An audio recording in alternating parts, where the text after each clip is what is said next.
The child who never was. Before we start, just a reminder, if you enjoy this kind of content, subscribe to the channel. Now, let's get to the video.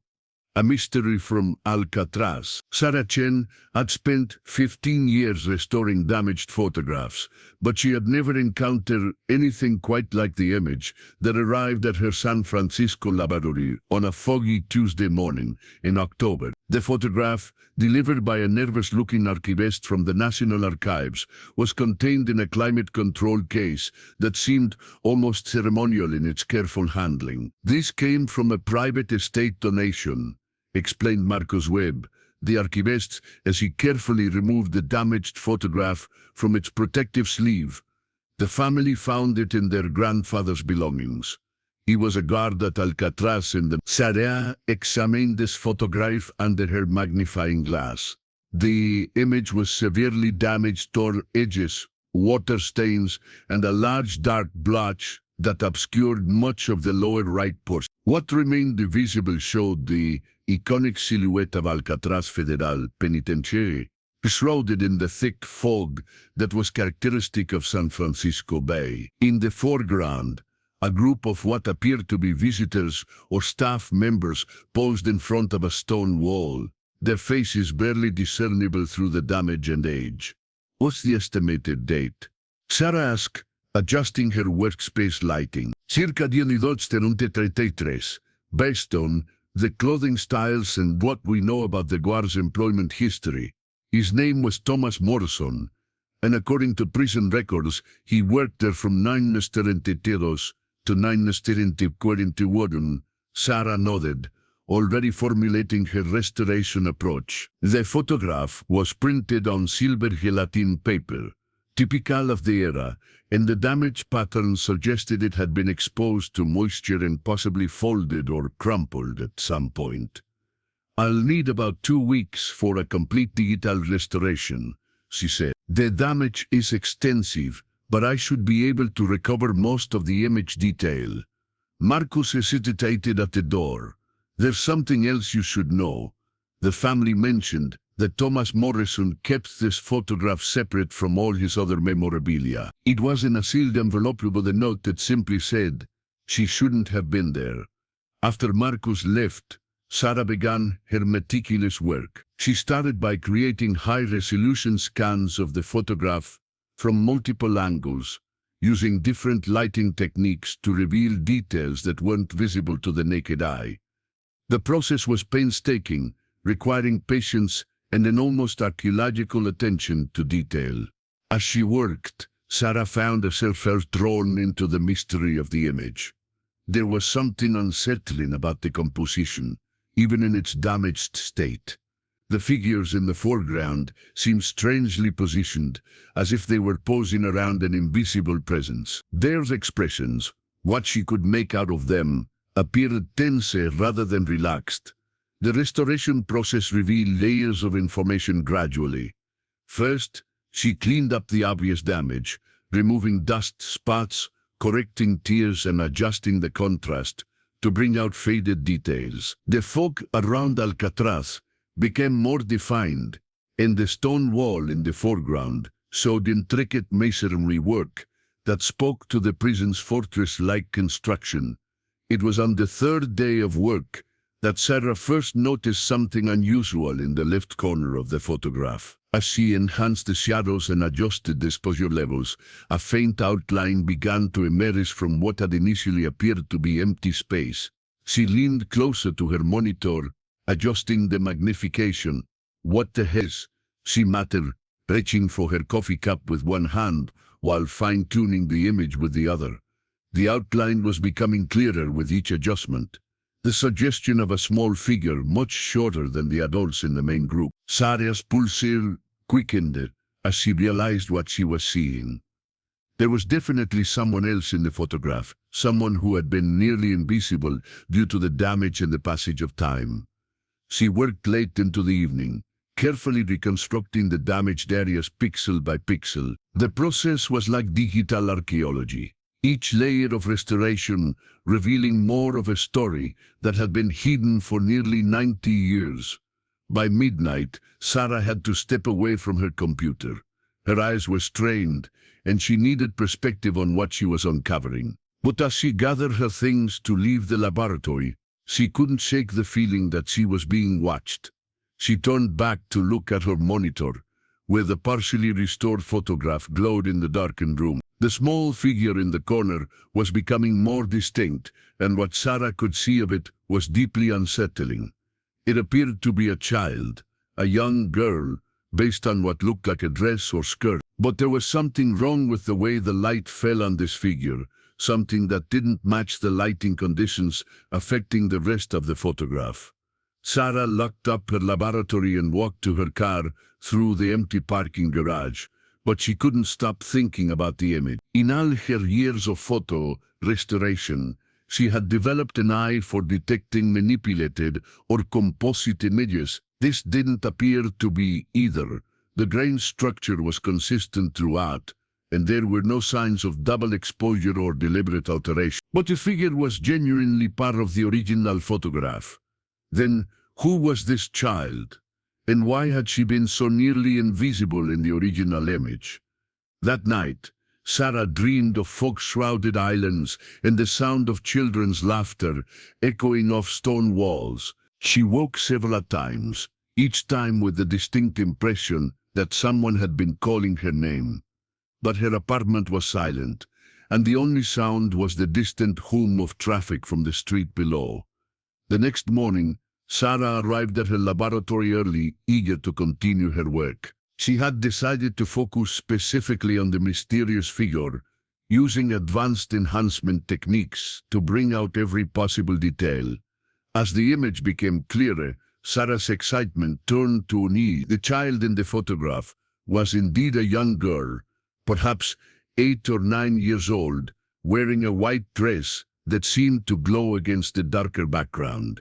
Her hair was dark and appeared to be styled in a way that was consistent with the... But it was the girl's face that made Sarah's hands tremble as she worked.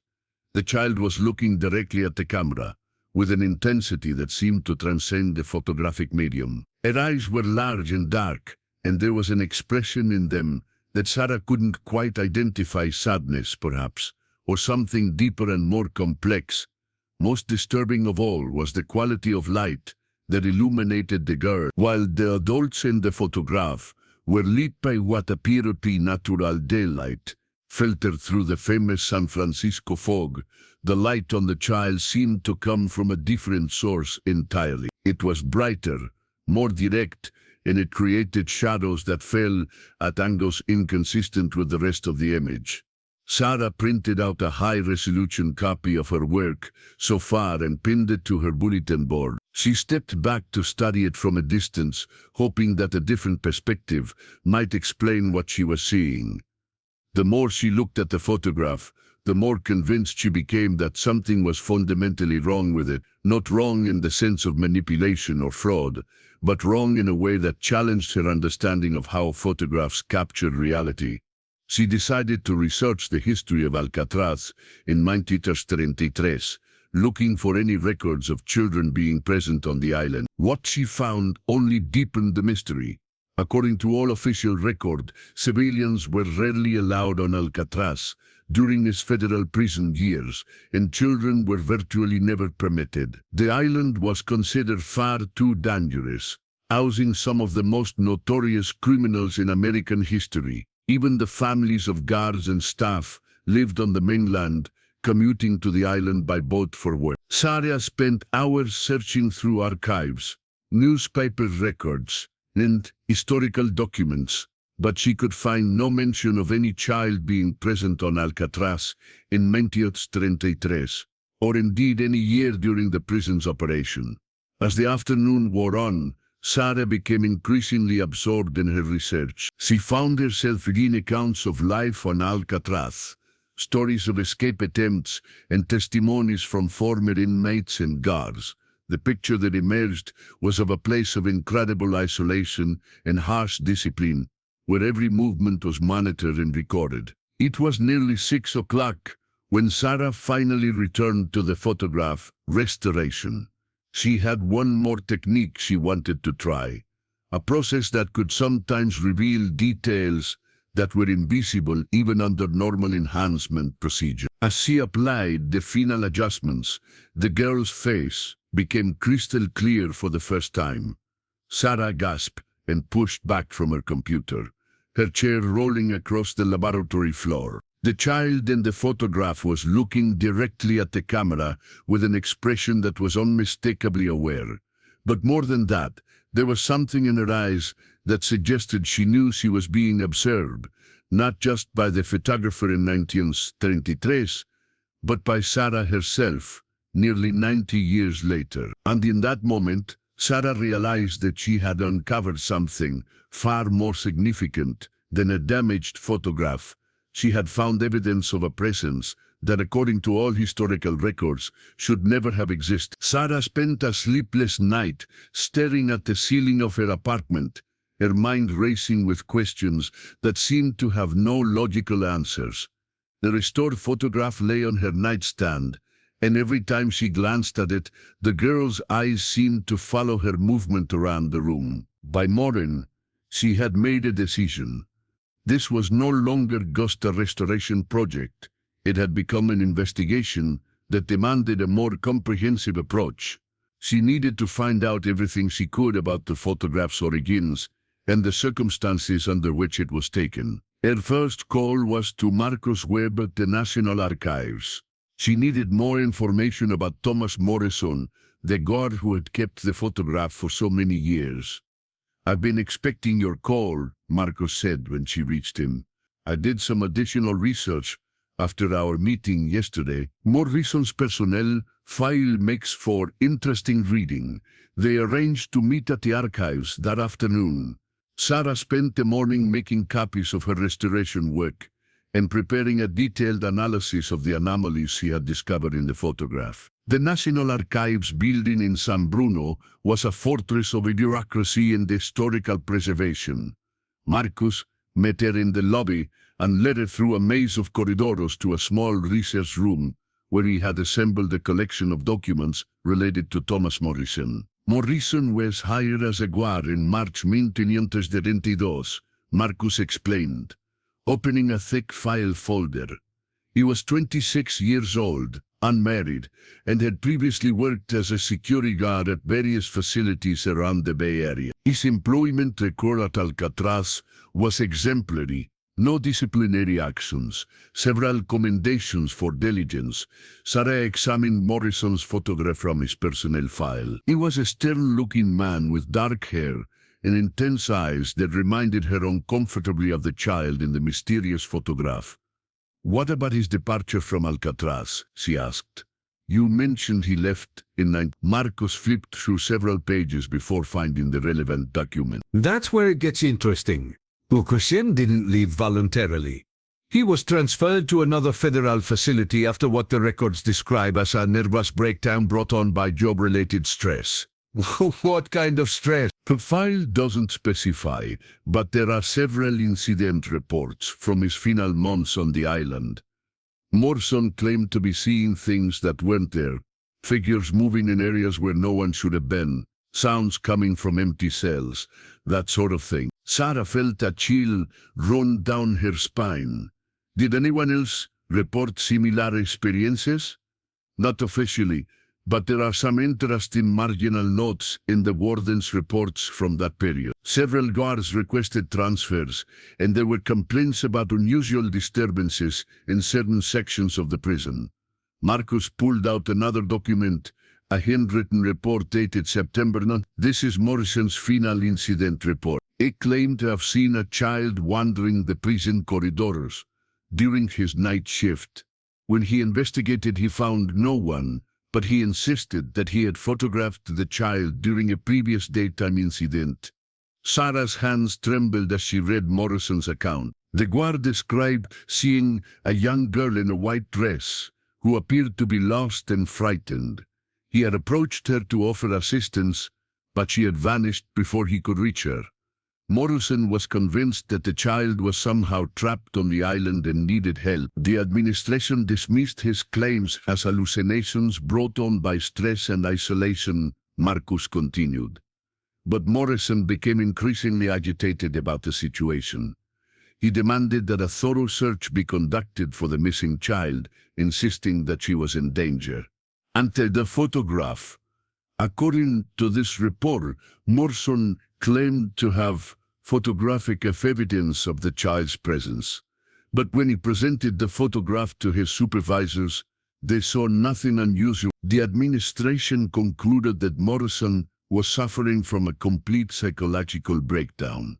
Sarah studied the documents spread across the table. The pieces of the puzzle were beginning to form a disturbing picture. Morrison had seen the child, had photographed her, but no one else could see what he saw, until now, when modern digital restoration techniques had revealed what had been hidden for decades. "I need to see Alcatraz," Sarah said suddenly. "You need to visit the island and see the location where this photograph was taken." Marcos looked skeptical. "Alcatraz is a national park now. You can take the tourist ferry, but I'm not sure what you expect to find after all these years." "I'm not sure either, but I have to try. There's something about this photograph that doesn't make sense, and I think the answers might be on the island itself." That evening, Sarah returned to her laboratory to continue her analysis of the photograph. She had decided to examine every detail of the image, not just the mysterious child, but every element that might provide clues about the circumstances under which it was taken. Using advanced software, she began to map the lighting conditions throughout the photograph. What she discovered confirmed her earlier suspicions. The light illuminating the child was coming from a completely different source than the light affecting the rest of the image. The adults in the photograph were lit by diffused natural light, consistent with an overcast day on San Francisco Bay. But the child was illuminated by what appeared to be direct, intense light that created sharp shadows and highlights that were impossible given the weather conditions visible in the rest of the image. Sarah also noticed something else that had escaped her attention before. The stone wall behind the group showed signs of moisture and weathering that were consistent with the foggy conditions.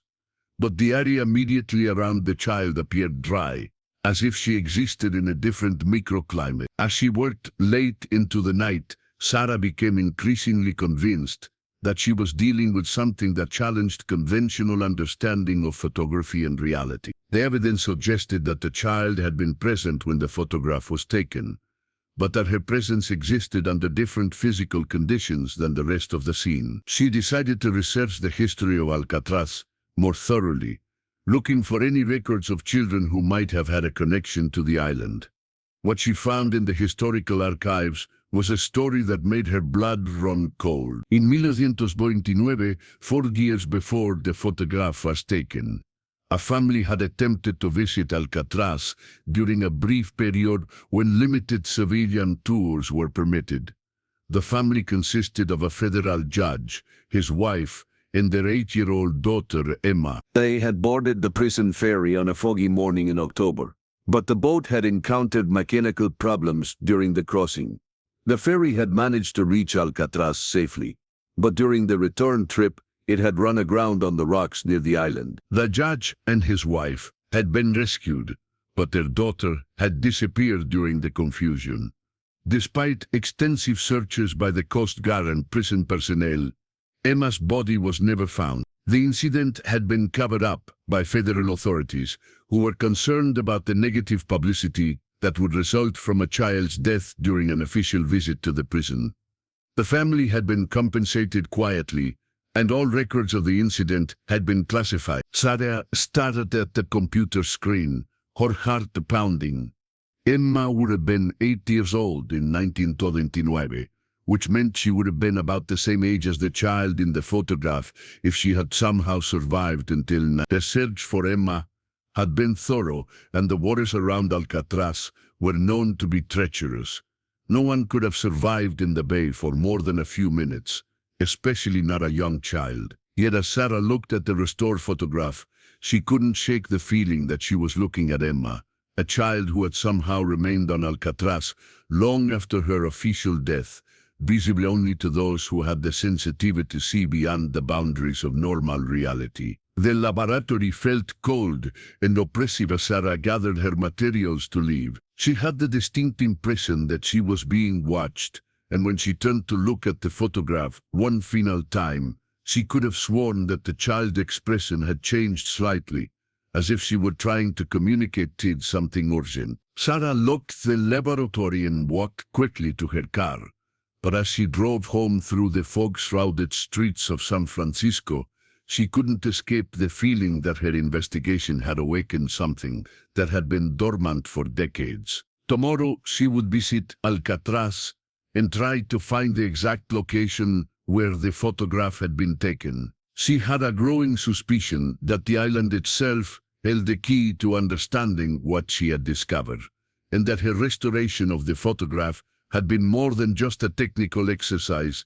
It had been a summoning. The ferry to Alcatraz cut through the choppy waters of San Francisco Bay under a sky that mirrored the conditions in the 1933 photograph, overcast and heavy with fog. Sarah stood at the bow, clutching a waterproof case containing her equipment and copies of the restored photograph. The island loomed ahead, its imposing silhouette unchanged despite the decades that had passed since it housed federal prisoners. Sarah had arranged for a private research visit through the National Park Service, explaining that she was conducting historical documentation work. The park ranger who met her at the dock was a weathered man in his 50s named David Reyes, who had worked on the island for over 20 years. "You're interested in the 1930s period?" David asked as they walked up the steep path from the dock. That was the early federal prison era. Most people focus on the famous escape attempts from the 1960s, but the 30s were when Alcatraz really established its reputation as an inescapable fortress. Sarah nodded, studying the landscape around her. The island felt different than she had expected. Not just isolated, but somehow charged with an energy that made her skin prickle. "I'm particularly interested in areas where staff or visitors might have been photographed during that period." "Well, there weren't many visitors back then," David said. "The prison was strictly off-limits to civilians, except for very special circumstances. But there are a few locations where official photographs were taken." They climbed the winding road toward the main prison building, passing the ruins of various structures that had been part of the island's complex ecosystem. Sarah found herself constantly checking the restored photograph, trying to match the background elements with the current landscape. "This stone wall," she said, pointing to a section of weathered masonry that appeared to match the wall in the photograph. "Would this have been here in 19th?" David examined the wall carefully. "Yes, this is part of the original fortification. It was built in the 1850s, when Alcatraz was a military fort, long before it became a prison. This would be a logical place for official photographs." Sarah set up her camera equipment and began taking reference shots from various angles. The fog was rolling in from the Pacific, creating lighting conditions that were remarkably similar to those in the 1933 photograph. As she worked, she became increasingly convinced that she had found the exact location where the original image had been captured. "David," she said, lowering her camera, "have you ever heard stories about unusual sightings on the island? Things that couldn't be easily explained?" The ranger's expression became guarded. "Alcatraz has a lot of history, and some of it is pretty dark. Visitors sometimes report strange experiences, but we generally attribute that to the power of suggestion and the island's reputation." "What kind of experiences?" David was quiet for a moment, looking out over the bay. "People claim to see figures in areas where no one should be. Sounds from empty buildings, that sort of thing. But you have to understand, this place has seen a lot of suffering over the years. If you believe in that kind of thing, Alcatraz would be a natural place for lingering presences." Sarah felt a chill that had nothing to do with the fog. "Have you ever seen anything yourself?" I've worked here for 20 years, David said carefully. I've learned that there are some questions it's better not to ask too directly.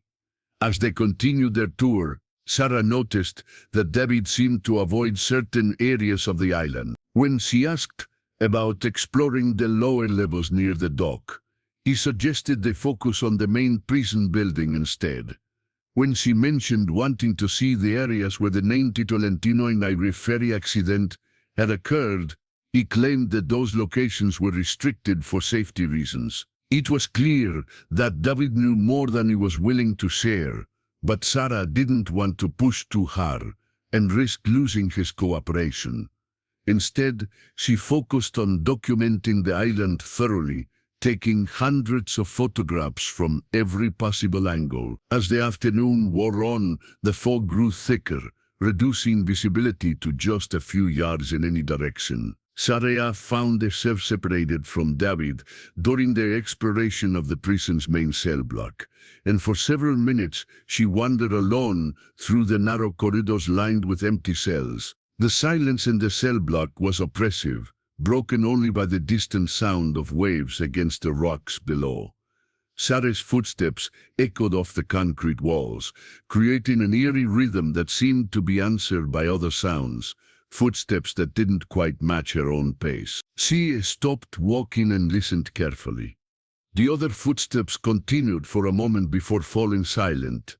Sarah called out for David, but received no response. The fog had somehow penetrated the building, creating a gray haze that made it difficult to see more than a few feet ahead. As she stood in the corridor, trying to get her bearings, Sarah became aware of a presence nearby. It wasn't something she could see or hear directly, but rather a feeling of being observed by someone who remained just outside her field of vision. She raised her camera and began taking photographs of the corridor, using the flash to cut through the fog. In the brief moments of illumination, she thought she saw movement at the far end of the hallway, a small figure that seemed to retreat into the shadows as soon as the light hit it. "Hello," Sarah called out, her voice echoing off the walls. "Is someone there?" The only response was the sound of her own voice returning to her, distorted by the acoustics of the empty prison. But as the echo faded, Sarah heard something else, a sound that made her blood freeze. It was the sound of a child crying, soft and distant, but unmistakably real. The crying seemed to come from everywhere and nowhere at once, as if the walls themselves were weeping. Sarah followed the sound, moving deeper into the cell block. The fog grew thicker with each step, until she could barely see her own hands in front of her face. But the crying continued, drawing her forward like a beacon. She found herself in a section of the prison that seemed older and more deteriorated than the areas David had shown her. The cells here were smaller and more primitive, with heavy iron doors that hung open like mouths frozen in silent screams. The crying stopped abruptly, leaving Sarah alone in the oppressive silence. She raised her camera again, taking more photographs, hoping that the digital sensor might capture something that her eyes couldn't see. It was then that she noticed the temperature drop. The air around her became noticeably colder, and her breath began to form visible clouds in the suddenly frigid atmosphere. The fog seemed to swirl and coalesce into shapes that almost resembled human figures before dissolving back into formless mist. Sarah's camera began to malfunction, the digital display flickering and showing error messages she had never seen before. But she continued taking photographs, driven by an instinct that told her she was documenting something extraordinary. Through the viewfinder, she saw her, the child from the 1933 photograph, standing at the end of the corridor in her white dress, looking directly at Sarah with those same intense, knowing eyes. The girl raised her hand and pointed toward one of the open cells, her mouth moving as if she were trying to speak. But no sound reached Sarah's ears, except for the distant crash of waves against the island's rocky shore. Sarah lowered her camera and tried to approach the child, but with each step she took, the figure seemed to recede, always maintaining the same distance between them. It was like trying to walk toward a mirage that moved at the exact pace of her pursuit. Emma, Sarah whispered, the name escaping her lips before she could stop herself. The child's expression changed at the sound of the name, her eyes widening with what appeared to be recognition and relief. She pointed more urgently toward the cell, and Sarah realized that the girl was trying to show her something specific. Sarah approached the cell that the child had indicated. It was empty except for a rusted metal bed frame and some debris that had accumulated over the decades. But as she examined the space more carefully, she noticed something that made her heart race. Scratched into the concrete wall, barely visible after years of weathering, were words carved in a child's handwriting. Emma Morrison, help me find my way home. Sarah stared at that inscription, her mind reeling. Morrison, the same name as the girl who had kept the photograph. But that was impossible. Thomas Morrison had no children, according to his personnel file, and Emma was the name of the child who had drowned. When she looked up from the wall, the child was gone, and the fog was beginning to clear. In the distance, she could hear David calling her name, his voice filled with concern. As Sarah made her way back toward the sound of David's voice, she realized that her investigation had uncovered something far more complex than she had imagined. The connections between the photograph, the guar, and the missing child were deeper and more mysterious than any historical record had suggested.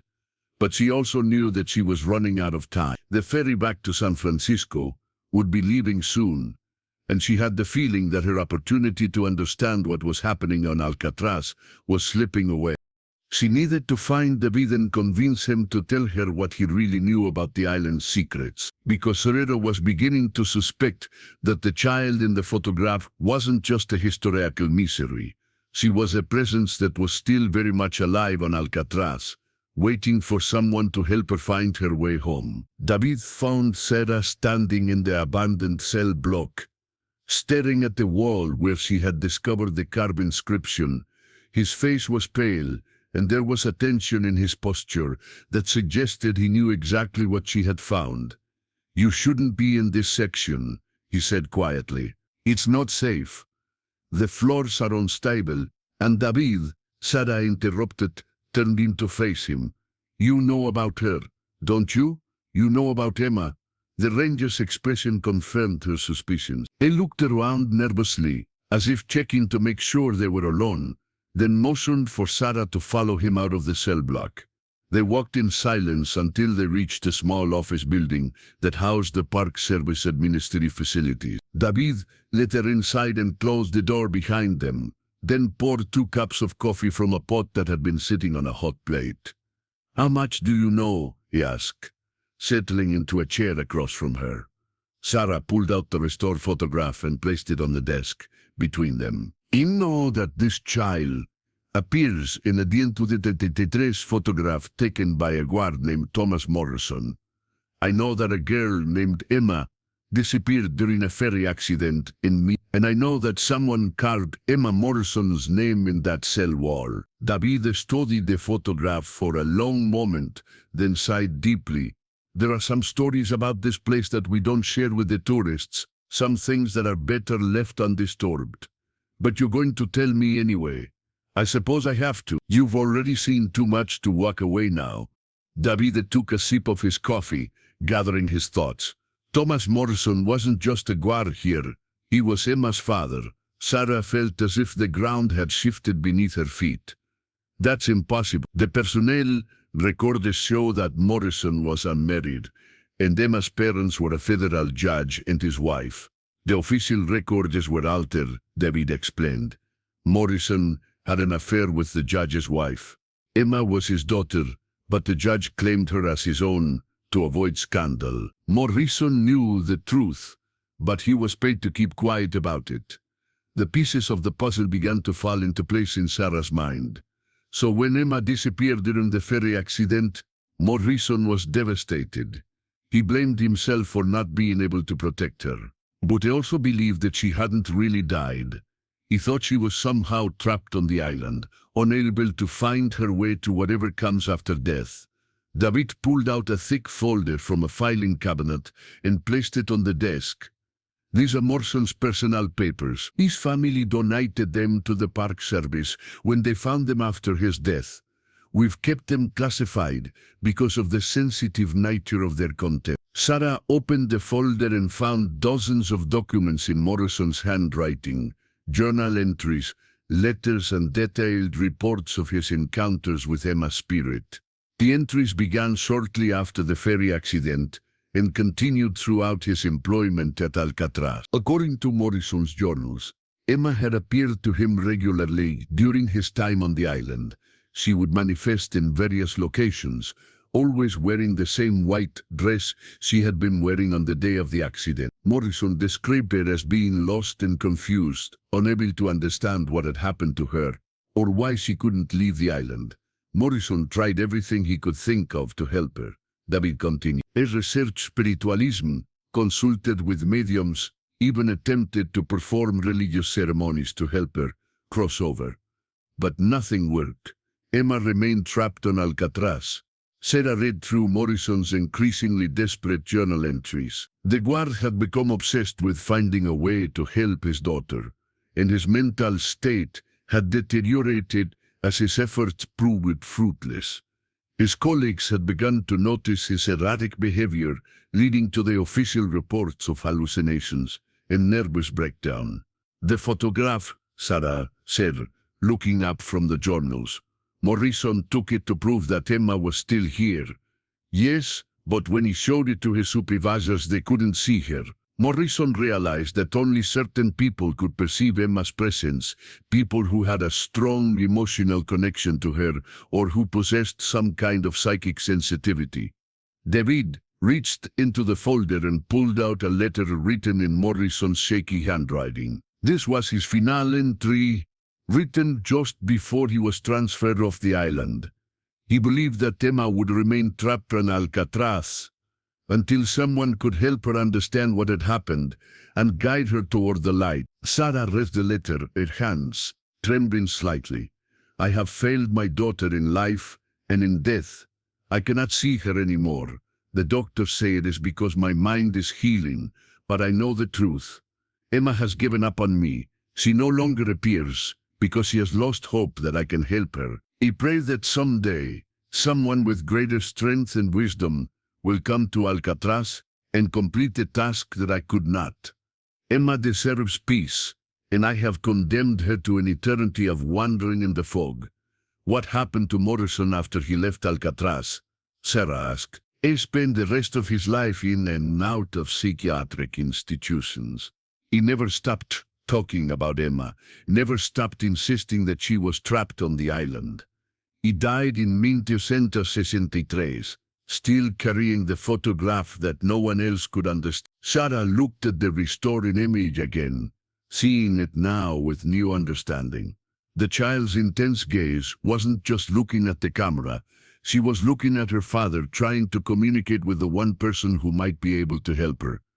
David, why are you telling me all this? Why now? The ranger was quiet for a moment, then met her eyes directly. Because Emma has been more active lately. Park employees have been reporting increased sightings, and some of our visitors have had experiences that we can't explain away. I think she's been waiting for someone like you, someone with the skills and sensitivity to see her clearly, someone who could restore the photograph and reveal her presence. Exactly. Morrison always believed that the photograph was the key to helping Emma. He thought that if someone could see her clearly in the image, they might be able to understand what she needed to find peace. Sarah felt the weight of responsibility settling on her shoulders. She had come to Alcatraz as a researcher, but she was beginning to understand that she had been drawn here for a much more profound purpose. What do you think Emma needs? She asked. David shrugged. Morrison tried everything he could think of, but maybe he was approaching it wrong. Maybe Emma doesn't need elaborate rituals or spiritual interventions.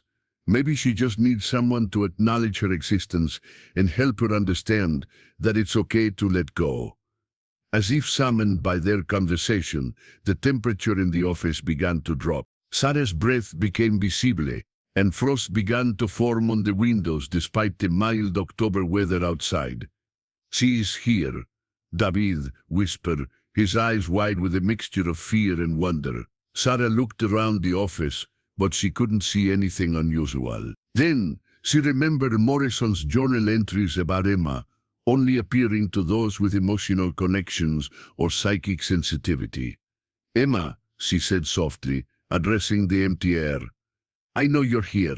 I've seen your photograph, and I know your story. Your father loved you very much, and he tried to help you for as long as he could."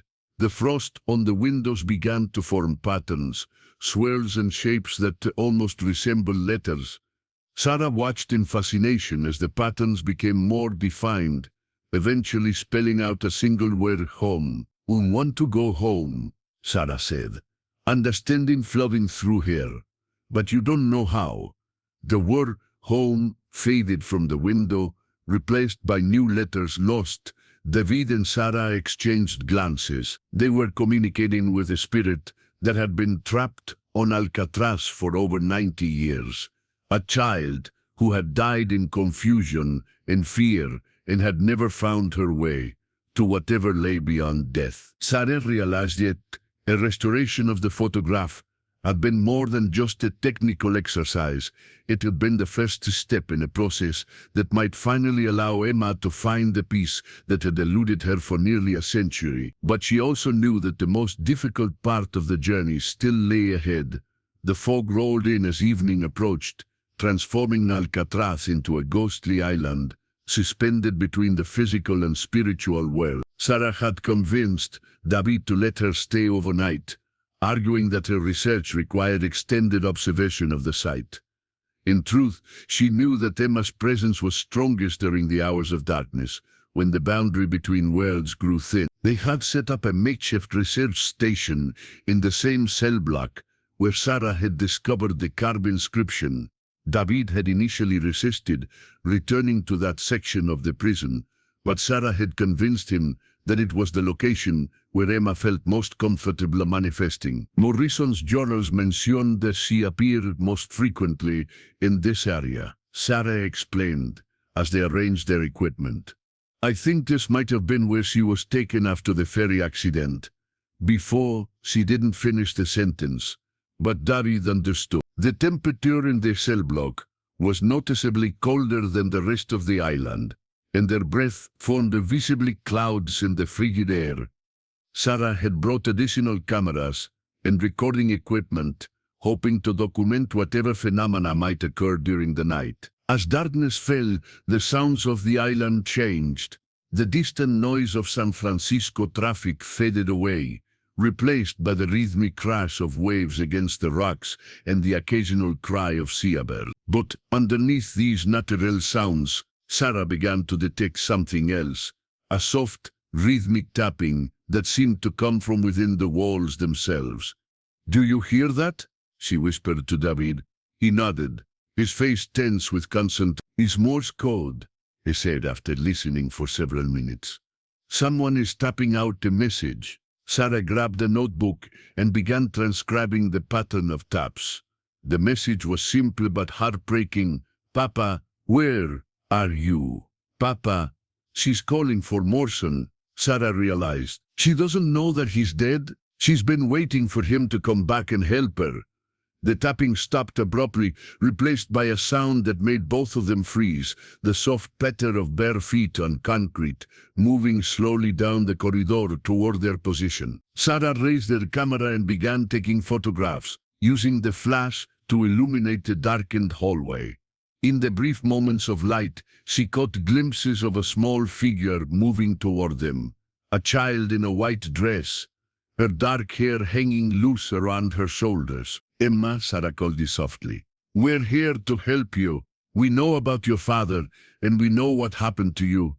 The footsteps stopped, and in the silence that followed, Sarah could hear the sound of quiet sobbing. The child was crying, but the sound seemed to come from everywhere at once, as if the walls themselves were weeping. David reached into his backpack and pulled out a small object wrapped in cloth. "Morrison left this with his papers," he explained. unwrapping what appeared to be a small doll dressed in white. According to his notes, it belonged to Emma. He kept it as a memento after the accident. The moment the doll was revealed, the temperature in the cell block dropped even further, and the sobbing grew louder. Sarah could see her breath forming thick clouds in the suddenly Arctic air, and frost began to form on the metal surfaces around them. "Emma," Sarah said, holding out the doll. "This is yours, isn't it? Your father kept it safe for you all these years." A wind began to blow through the corridor, despite the fact that they were deep inside the prison building, with no open windows or doors. The wind carried with it the scent of salt water and something else, the faint fragrance of flowers, as if someone had scattered rose petals in the air. In the swirling mist created by their breath and the supernatural wind, a figure began to materialize. Emma appeared slowly, like a photograph developing in a dark room, her features becoming clearer and more defined with each passing moment. She was exactly as she appeared in the restored photograph, a young girl of 8 or 9, with large dark eyes and an expression of profound sadness. But now Sarah could see details that hadn't been visible in the image. The way Emma's dress was torn and stained with seawater, the blue tinge to her lips that spoke of drowning, the lost and confused expression of a child who didn't understand what had happened to her. "Hello, Emma," Sarah said gently. "My name is Sarah, and this is David. We've been looking for you." Emma's eyes fixed on Sarah with an intensity that was almost overwhelming. When she spoke, her voice was like the whisper of wind through empty rooms.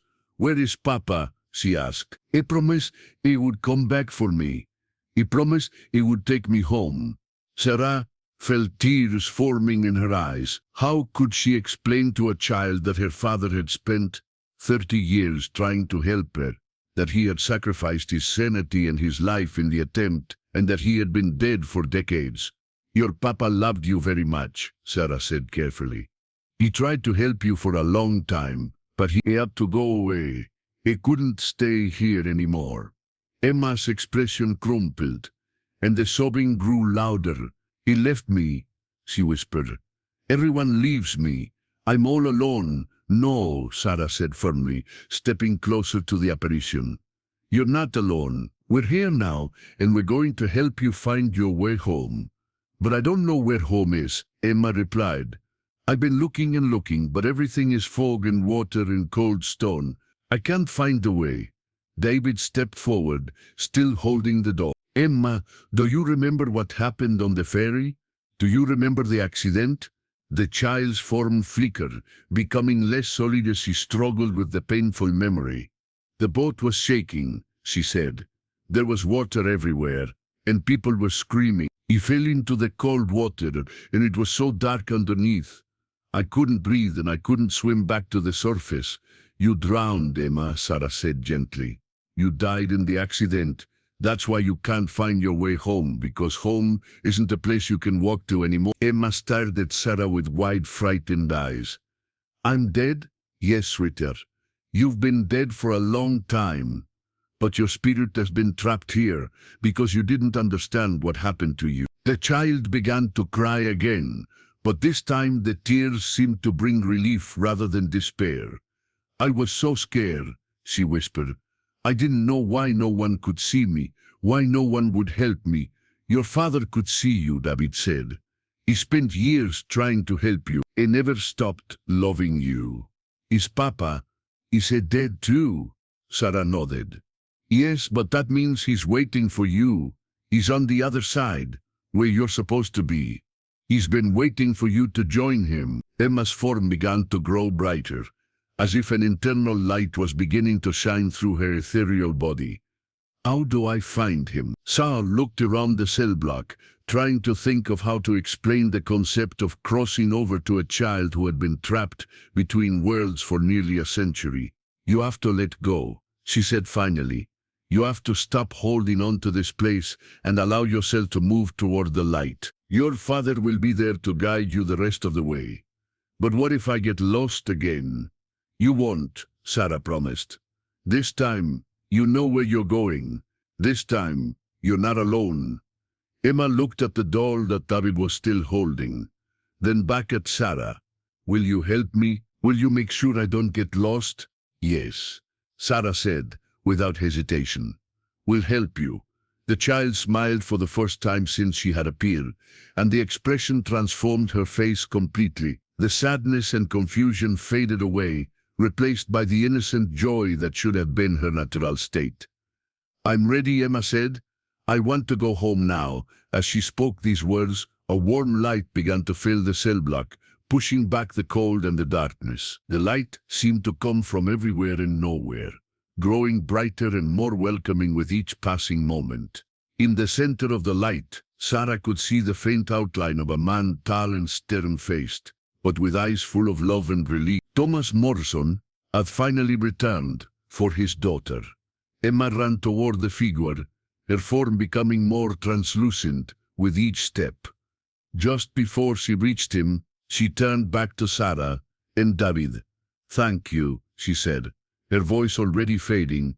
"Thank you for helping me remember who I am." And then she was gone, dissolved into the warm light that gradually faded until only the normal darkness of the prison remained.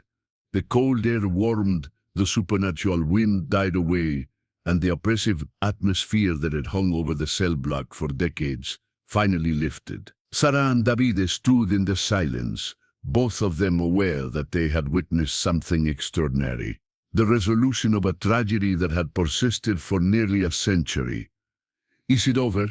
David asked quietly. Sarah looked at the restored photograph in her hands. Emma's image was still there, but something had changed. The intensity in the child's eyes had been replaced by peace, and there was the suggestion of a smile on her lips that hadn't been there before. "Yes," Sarah said.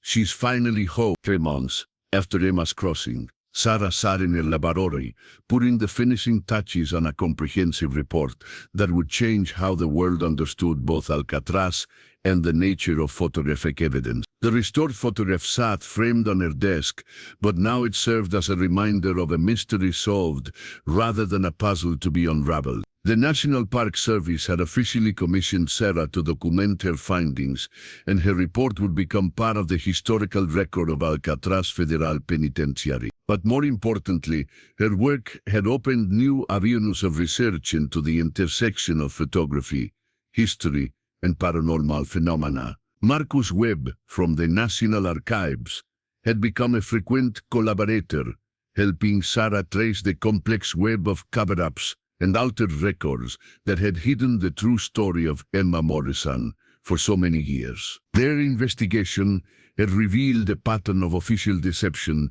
that extended far beyond a single tragic accident. The judge's family had significant political influence, Marcus explained during one of their research sessions. When Emma drowned, they were able to pressure federal authorities to classify the incident and alter the official records. Thomas Morrison was paid a substantial sum to keep quiet about his paternity, and Emma's death was officially attributed to an unnamed child who had supposedly been visiting the island illegally. Sarah shook her head in disgust. So Emma was erasing history to protect a politician's reputation. Exactly.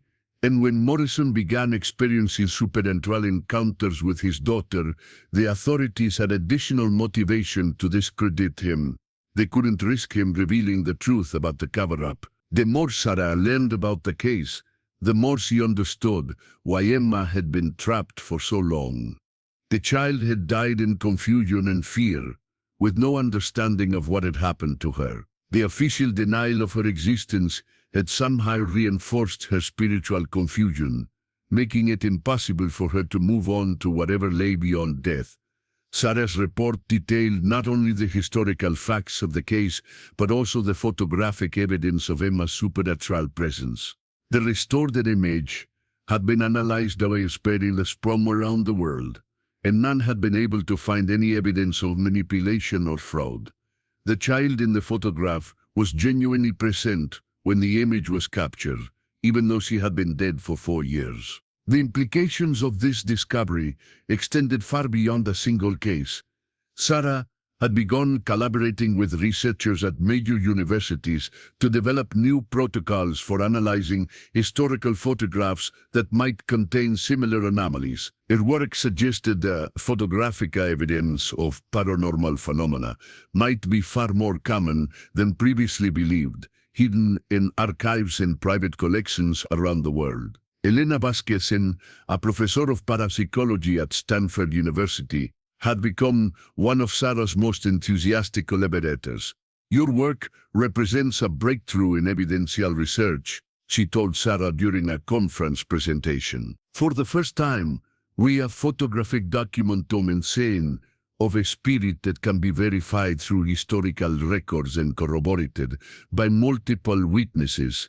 The academic community's response to Sarah's findings had been mixed. Traditional historians were skeptical of any research that ventured into paranormal territory, while parapsychologists were excited by the rigorous scientific methodology that Sarah had applied to her investigation. But for Sarah, the academic debates were less important than the personal transformation she had experienced during her investigation. Her encounter with Emma had changed her understanding of photography's true purpose, not just to capture images, but to preserve the stories and souls of those who might otherwise be forgotten. She had established a new research foundation dedicated to investigating historical photographs that contained unexplained elements. The foundation's work combined traditional archival research with advanced digital restoration techniques and paranormal investigation methods. David Reyes had left his position with the National Park Service to join Sarah's foundation as a field researcher. His years of experience on Alcatraz and his sensitivity to supernatural phenomena made him an invaluable member of the team. "We've received over 300 submissions in the past month," David had reported during a staff meeting. "Families are sending us old photographs that contain figures they can't identify, images that show people who shouldn't have been present when the pictures were taken. Each case required careful investigation to separate genuine anomalies from simple misidentification or photographic artifacts.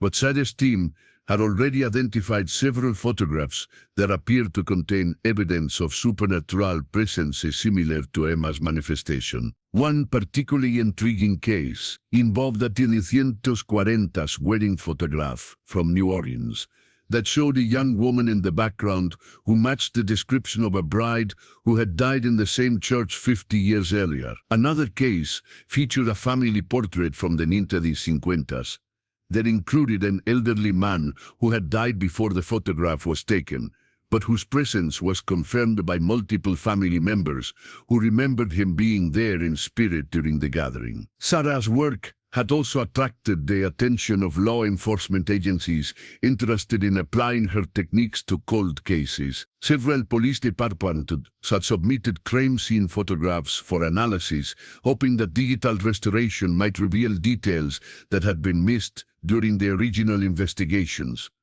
But perhaps the most significant development was the change that had occurred on Alcatraz itself. Park rangers reported that the supernatural activity that had plagued the island for decades had virtually disappeared at the Emma's Crossing. Visitors no longer reported strange sightings or unexplained phenomena, and the oppressive atmosphere that had characterized certain areas of the prison had lifted completely.